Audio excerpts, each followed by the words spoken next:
the logistics, and the numbers. Now you know what content marketing is, why it matters, and how other creators are using it to grow their visibility and their trust, all while making more sales.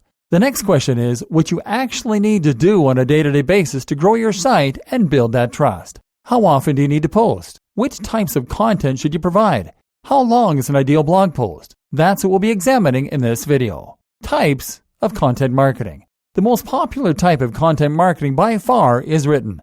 In other words, content marketing here involves writing regular blog posts and articles and then posting them on a blog or website. This provides a base where your viewers can come to enjoy your content and will allow you to benefit from the SEO that comes from regularly adding content to your website. It also means you can then share your posts on social media in order to build a following and to direct even more traffic to your site. But written content is just one form of content marketing.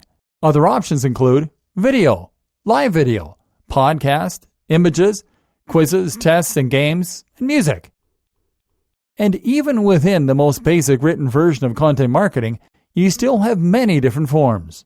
From the trashy, short-form, humorous content that is shared on BuzzFeed to the more in-depth, challenging pieces shared on something like Brain Pickings.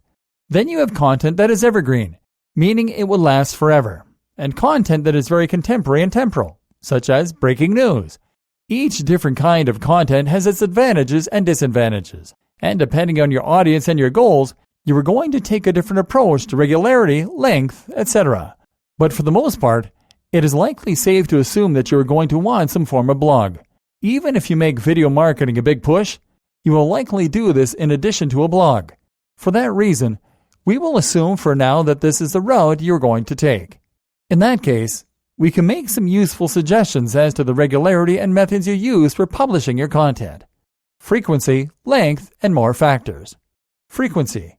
If you want to build a following on your blog, then you need to be frequent and consistent. This is an absolute priority, as failure to post regularly will quickly result in your visitors losing interest and no longer looking up your site. If they check several times and your site is the same as it was last time they looked, then this means that they will be likely to give up. The very minimum you should be posting then is once a week. If you do this, then you should also post on a consistent day and make sure that you are always on time. But while you can get by on one post a week, this is very much not the best strategy. What is more preferable is that you aim to produce multiple blog posts in a single day. Failing that, you should aim for at least one blog post a day. That might sound like a lot, but the proof is in the pudding. Think of any of the top blogs that you like to read on a regular basis. How many blog posts do they have? In all likelihood, they probably post multiple times in a single day, or at least a single time a day. If you are an entrepreneur hoping to make money from a website or blog, hoping to earn enough that you can quit your day job, then the main activity you should be engaging in is writing your content and then promoting your content. And if you want this to be your full-time job, then you need to treat it like a full-time job. You can't get a full-time salary from 2 hours of work every week. So, learn to write well and learn to write fast. Length. In terms of length, most SEOs and marketing experts now recommend aiming for longer form content. Anything that's 1,500 words and over will be able to provide much greater depth and much more insight compared with something that is just 500 words. As such, these longer posts tend to be better at creating trust and authority, and they also tend to be shared more. They additionally have a greater chance of ending up in Google's curated news section, which is fantastic for increased visibility and more visitors.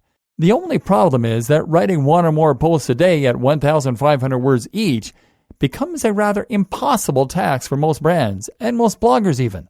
Thus, a better strategy might be to aim for shorter content, perhaps 500 to 7 words for most posts, and then to write a few longer ones. This also has another added benefit, in that it will allow you to keep your content looking more natural and organic. When every single post on your website is roughly similar in terms of its size and structure, then this actually can be a bad thing from an SEO perspective. To Google, too much consistency doesn't look organic.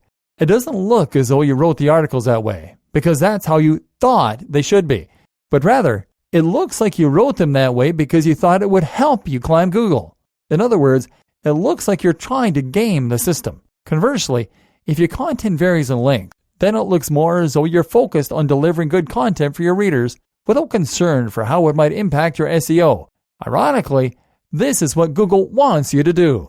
Likewise, it is also better for your readers, as they won't always have time to sit down and read a huge amount of text on a subject.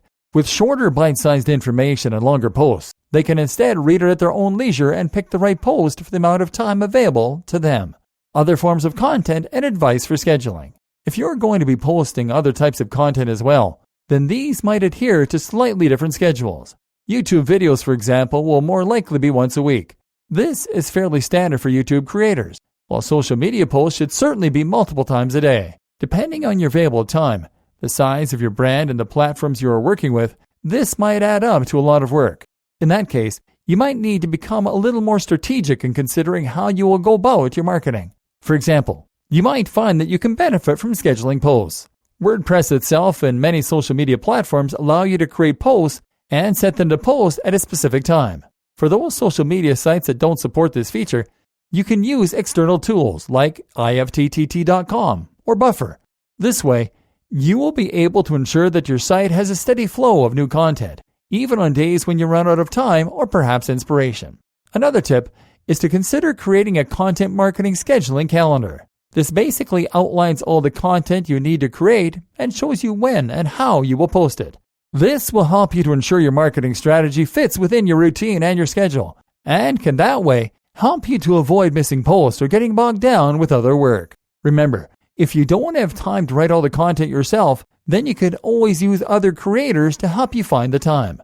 You can do this either by working with partners or by using freelancing sites and webmaster forums where people will advertise their skills. Make sure you pay a little more and use only the very best content creators. Anything less can hurt your brand.